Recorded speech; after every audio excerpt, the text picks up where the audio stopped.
Hey guys, this is Hannah from Hannah B Flute. Welcome back to my channel, or welcome to my channel.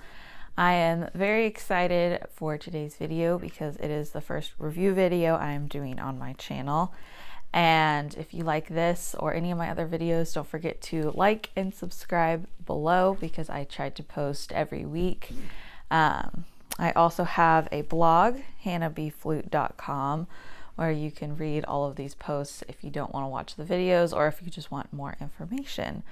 So thanks again for tuning in. Now today I am going to be reviewing the Yamaha Fife. So this is the bag it comes in. It is a Fife recorder of sorts. It's not your traditional Fife. So when you pull it out of the bag, this is what it looks like. As you can see, it's very much like a flute, like a more so like a piccolo, just all plastic, no keys, but there are holes. And then one difference from the piccolo is just the larger embouchure hole. This is closer to that of a flute, even though size-wise it is a piccolo, or more so like a piccolo.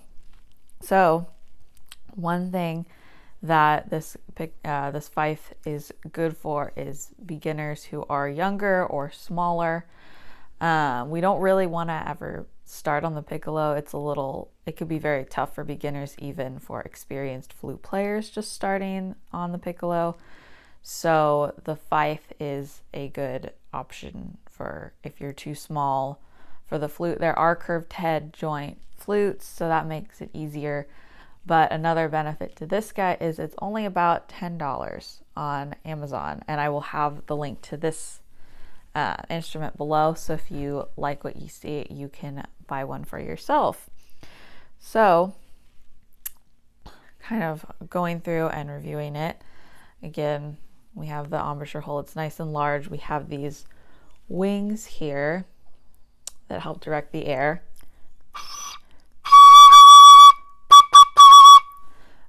So that can be good again for beginners, or if you've never played a piccolo and you're used to having that separate lip plate. There is a carved plastic lip plate if you see that, but it's still all one piece within the head joint. And you can twist this if you need to.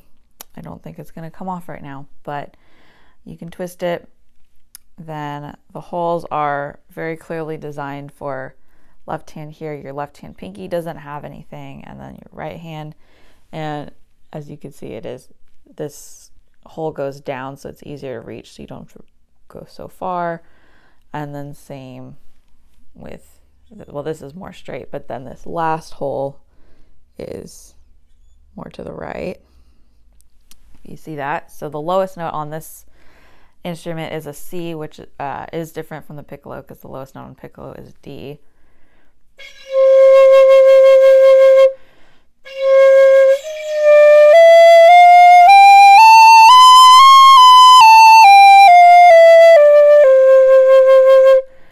So that was just the 1 octave C major scale. The Fife does have the same, at least basic fingerings as the flute and piccolo for C major. The instrument does come in the bag with a fingering chart that you can pull out to learn all of the sharps and flats. So here's what that looks like. And so of course, because there are no keys, those fingerings are going to be a little different. So let's see, like B flat, for example, that is, wow, that's very different. Let's try it.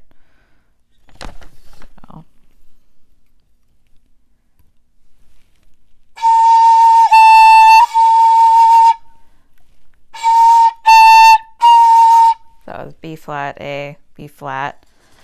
And then you may notice there are some half closed holes, like right there. So that would be where you would want to half close the hole.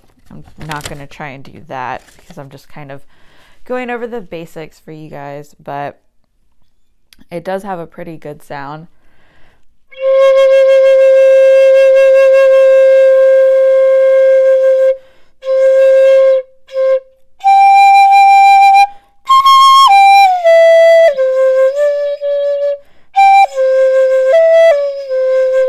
It's kind of hard getting used to placing my fingers right over those holes because I am used to keys where you have a bit more flexibility with where you place. You still want to place your fingers in the right places and on the right keys, but they don't have to be so precise. Again, well, with the piccolo and flute, there is this thumb hole, so you got to make sure that your thumb is in the right place. Right hand thumb, you have a bit of flexibility with where you put it, so you can do, or I prefer on flute and piccolo to put my thumb a little far back, but if you are a beginner, this can help you get a bit more, feel more control over the instrument. And so there's that. You go up into the second octave.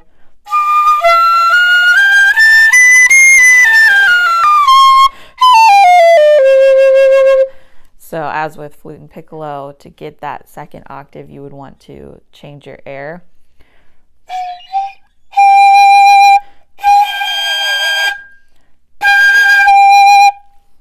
So for the low octave, you kind of blow more down. And then second octave, it's a little more across, not too much, but either way you do want to support. So yeah, I think this is a great instrument for anyone on a budget, anyone beginning to play the flute who maybe isn't big enough for the flute, or the flute's a little heavy. It's a nice alternative to the piccolo, not necessarily in an orchestral sense, but it's smaller, of course, so it's easy to take on the go. You have this convenient bag,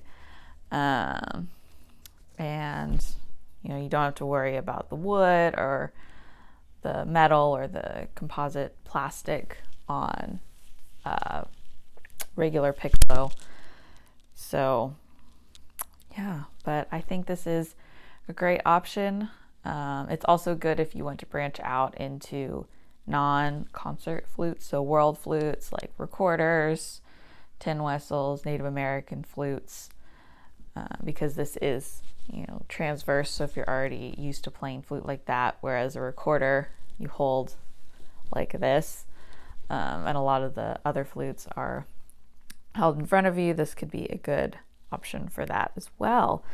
So I hope you guys enjoyed this review and this video. Let me know if you have any questions, or if there are other flutes or world flutes that you want me to review, and I will try and do that. Or if I do have quite a few world flutes, if you want to see a collection of all of those, I would love to share that.